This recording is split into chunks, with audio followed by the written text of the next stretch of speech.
lahat ng empleyado at OFW na nagtatanong kung may bayad ba ang mga training sa OBA, ang sagot po dyan, lahat ng training, lahat ng modules of training, and lahat ng mga coaching session natin is free. Ibig sabihin ay wala po tayong babayaran dyan. By the way, this is Lisa, and dati akong OFW sa Hong Kong for 11 years.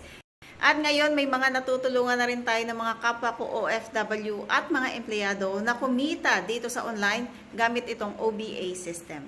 Ang ginagawa lang pala dito is mag-set ng appointment, provided na ang lahat ng script.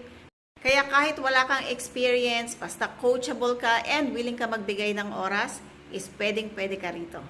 Especially kung more than 5 years, 10 years ka nang nagtatrabaho sa loob man yan or sa labas ng Pilipinas and hanggang ngayon wala ka pa ring ipon. So this is your sign.